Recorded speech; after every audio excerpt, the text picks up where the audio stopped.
Hey everybody, today we are going to be discussing the three philosophies of ancient China: legalism, Confucianism, and Taoism. So when you are done viewing this discussion, make sure you go back to Google Classroom and fill out your notes.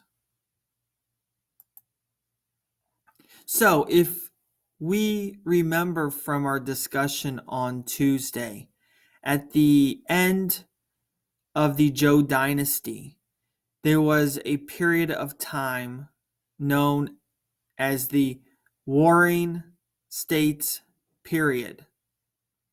During this time, Chinese society experienced much disorder, chaos, and conflict. Warlords and kings fought with each other to gain control of lands and of power. And so, as a result of this constant chaos, many thinkers developed competing philosophies attempting to bring stability and peace to China. So, all of these philosophies discuss how to create peace within a society. So, a philosophy is the study of basic truth and ideas about the universe. The three ancient Chinese philosophies that we discuss: legalism, Confucianism, and Taoism, all three are still practiced today in China and in other countries. So let's start with legalism. It was founded by a man named Han Feize. The fundamental idea of legalism is that human nature is wicked. Wicked means mean, bad, or evil. So human nature is evil.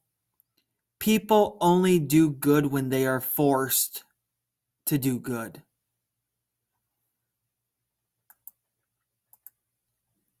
The only way to achieve order and peace and stability within a society is for the government to pass strict laws and to enforce them with harsh punishments. The harsh punishments were needed to make people afraid to do wrong. Okay, because people don't naturally do good, they're naturally wicked. So people need a reason to do good and to not break laws. So that's why there are harsh punishments for those who do break the laws. Even the smallest crime received harsh punishments. Legalism also argued for government control or censorship. They did not want people to complain about the government or question what it was doing. For those who did complain or question, they were often arrested.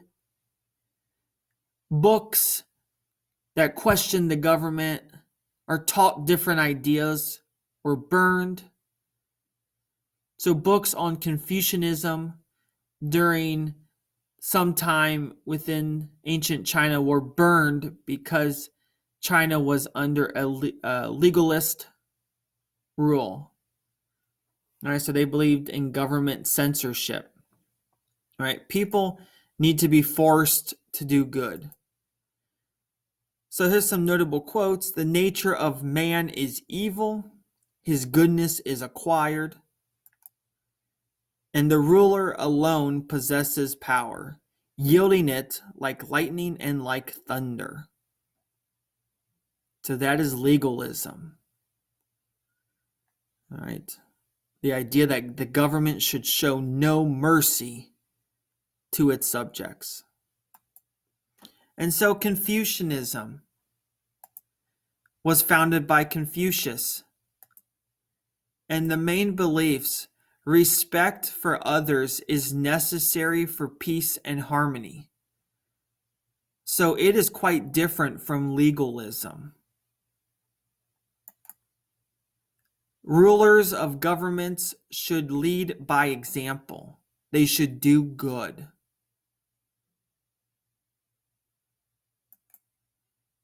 All right, they should do good because then people will see what is correct.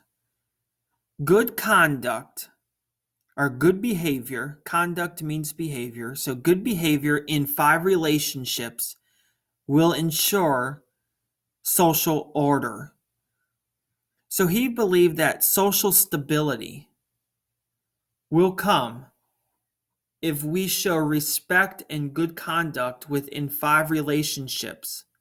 And these 5 were father and son, elder brother and junior brother, husband and wife, friend and friend, and ruler and subject. Confucianism argues that everyone had their places in society. You were either superior or inferior in the relationship. Harmony, peace, only occurs when people accept their place in society and have correct relationships. For example, the husband and wife relationship. It mentions it in the book that husbands should be good to their wives. Wives had to obey every decision of their husbands. Okay. Each relationship has a code of proper conduct that you must follow. All right, if you want to have peace in a society. So there's a concept called philia piety, and that means treating parents with respect, or treating your elders with respect, actually. Treating your parents with respect. Philia piety. Men are superior to women in Confucianism, and that's seen in the example of the husband and wife. Education is what sets men apart from one another. Okay, so Confucianism is based on the proper conduct in these 5 relationships. If you have proper conduct and you have that respect, then it will cause peace and harmony within society. Okay, so Confucius also argued that authority should be respected. All right, it's the ruler's responsibility to live correctly and treat his subjects with respect. And if a ruler did that, then his subjects would then in turn respect him back and obey him. So these 5 relationships were key in Confucianism. And then the idea of philia piety, treating parents with respect. That was one of the most important teachings of Confucianism. So notable quotes: do not do to others what you do not want done to yourself. So remember the golden rule from the 5 major religions? It's back. Do not do to others what you do not want done to yourself. Treat others the way you want to be treated. While father and mother are alive, a good son does not wander far. So that's again philia piety, that respect. You should take care of you should help your parents as long as they're alive. You should not wander too far from home. And the followers of Confucius wrote all his works down in a book called the Analects. All right, so the Analects. So the last one is Taoism. And the founder of Taoism is Lao Tzu. The main beliefs of Taoism is there's this idea of Tao. And Tao is the universal force that guides all things. Okay, so Tao is the universal force that guides all things.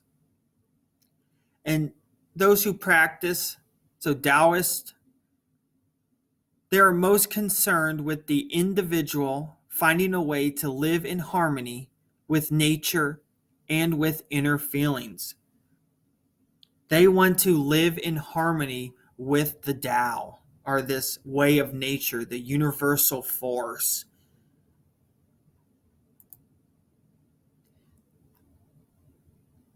Taoists have no interest in social order, which means they did not argue about good or bad. They didn't want to try to change things. They had no interest in being involved in government because they believed that government was unnatural. Okay, and they're trying to find the way of nature, so they don't want to participate in something unnatural like government. All right, which is the complete opposite of the other ones we've discussed. All right, remember, Confucianism talks about these relationships. Taoism talks about the individual finding a way to live in harmony. They rejected conflict. Taoism emphasized the virtue of yielding or going with the flow. It's all about accepting your place. Let things be. Don't worry too much. Okay, things will be the way they are. You can't change it. Accept it. Accept your place. There's also yin and yang, which is the photo above. The black is the yin, that stands for cold, dark, mysterious. Yang is the white, which represents all that is warm, bright, and light. The forces complement each other. The forces are always changing and evolving. And to understand yin and yang helps you understand your place in the universe. And the quote, "If the people are difficult to govern, it is because those in authority are too fond of action." So again, it's this idea of government is unnatural. It's the individual journey. Life is an individual journey. Okay, so I want to do a little example of each of these philosophies using a teacher. Okay, so legalism is like the teacher that tells you to do what they say or you will regret it because of the punishment. And they have crazy punishments for little things. So legalism is like the teacher that when you get up to sharpen your pencil, you get a 10-day suspension because of. Confucianism is like the teacher that tells you that all students need to respect each other and respect authority. And Taoism is like the teacher that is always positive and ask everyone to just get along. Okay, so that's if a teacher practiced these philosophies. All right, that's the end of this discussion. Let me know if you have any questions about legalism, Confucianism, or Taoism. Tomorrow we will play a Kahoot review game over these three philosophies. Now you can go complete your notes.